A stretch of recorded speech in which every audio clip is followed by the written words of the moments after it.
This week I'm driving the 2022 Ford Explorer Limited Hybrid.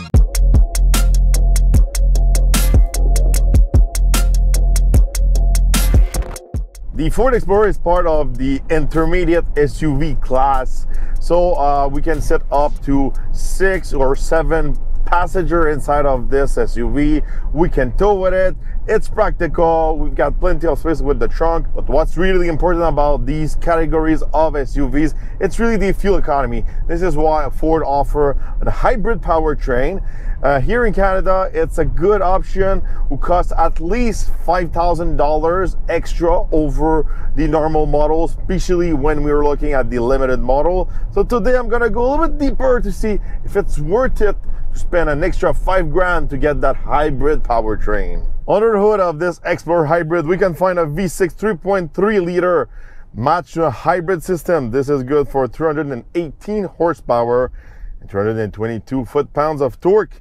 This engine is matched to a 10-speed transmission. This engine is really popular with the police model, the fleets and all that. So it should be pretty durable. But now I'm gonna test the acceleration to see if those Explorer Hybrid from the police can keep up with performance cars. All right, now I'm gonna test the acceleration with the Hybrid Explorer. I'm gonna put it in sport to help it a little bit. And there we go.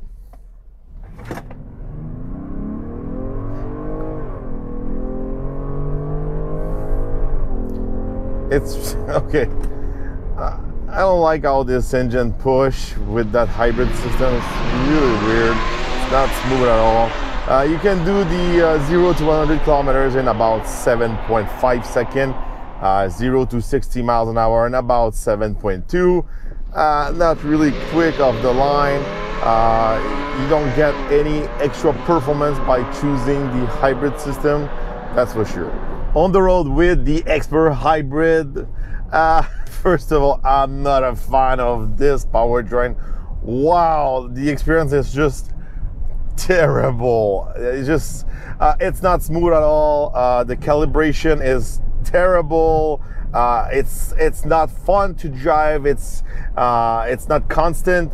You never know when the actual engine's gonna start. This powertrain is probably the worst powertrain I ever drove inside of a newer Ford. And just a quick reminder, I used to work at Ford for more than 10 years, so I drove a tons of Ford in my life. The calibration is not there. It's not fun. This week I was going into reverse and I was on the electrical mode. Then the engine was starting, and when the engine starts, it gives kind of like a quick shot of gas, and you get that shot inside of the powertrain, inside of the transmission. When I was going reverse this week, I almost hit another car. It's just terrible. When you're approaching the red light or a stop sign, when the engine's shut down, it's really rough. Same thing when it starts up again. It feels like we're inside of a really old hybrid from like almost like 10 or 12 years ago, like first gen, like Ford Escape or something like that. Or it feels like you're inside of like a really old car with a lot of mileage, with some transmission problems. I really don't like the way this powertrains behave. It's really not there. For a $60,000 plus SUV, the experience of driving this with this powertrain is just, it's not there. But otherwise, Explorer wise, it's comfortable. The Explorer is easy to drive, decent handling also. It's right there on the sweet spot between handling, off-road, and comfort. It's a great SUV to drive. No, the thing is, it's just the powertrain this week. I'd rather have like the other base powertrain or the ST powertrain than this hybrid powertrain. Exterior wise, there's no major change for 2022. The model I'm driving this week is a limited model. That's why we have some chrome wheels on it. I'm not a big fan of this limited look. I prefer the ST or the Platinum or the Timberline or even the XLT For me, this is kind of like the grandpa version of the Explorer from my point of view, with this grille, with those wheels and all that. Also with that color. Same thing for the interior, with that beige inside, with that kind of like old wood, but with a new feel to it. It's just not my cup of tea. Big mistake, also inside of this Explorer this week. They didn't order this Explorer the right way from my point of view, especially for limited. We have the small screen this week. Having the larger screen just costs $1,000 more. So for this truck, it just makes no sense to don't put this option in. You've got a big tablet. It's really cool. It's just like inside of a Ford Mustang Mach-E. It works really well. You've got the latest generation of Sync 3. Now inside of this one, we have the small screen. This is really, XLT trim level kind of feel from my point of view. It's just a big mistake from my point of view. The person who ordered this truck like this, for $1,000 more, it should have that big screen.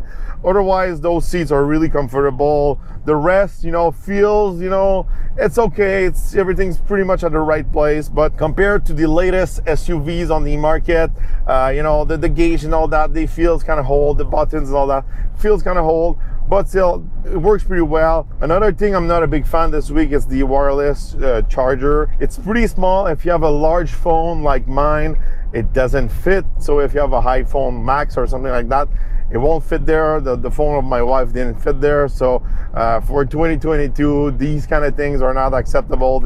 All the phones should fit. I don't have a funky phone larger than anyone else. I think there's a lot of people with iPhone Max, so it should fit there. So that's another thing that kind of annoys me this week. Otherwise, space wise, pretty spacious inside, really comfortable. This one have the captain chair in the second row. You can also have a bench to sit up to 7 passenger. Plenty of space in the back.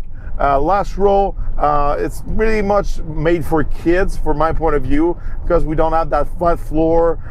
We can find in larger SUVs.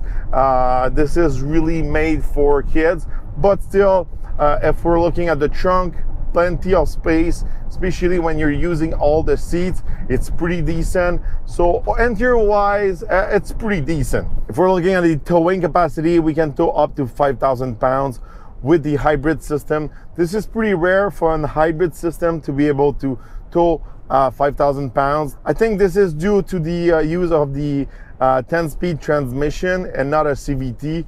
Usually a hybrid system use CVT transmission, and with the CVT transmission, usually you can tow less. So that's a plus for the hybrid. At least you're able to tow with it. On the fuel economy side, this is pretty much the reason why you would choose a Explorer hybrid. I was doing an average of 10.3 liters per 100 kilometers. Combined with the electric, without the combined electric kilometers used, it's good for 11.3 liters per 100 kilometers. I'm not impressed, for hybrid models. I've been doing similar numbers with non-hybrid SUVs of the same size. I can remember the Chevrolet Traverse I drove before the summer. In the Traverse, we're able to disconnect the all-wheel drive system, and just by using a good old V6, I was able to do pretty much the same numbers, even better numbers. So for an hybrid, I'm not impressed. I think you're probably gonna save more fuel if you do a lot of cities, a lot of traffic.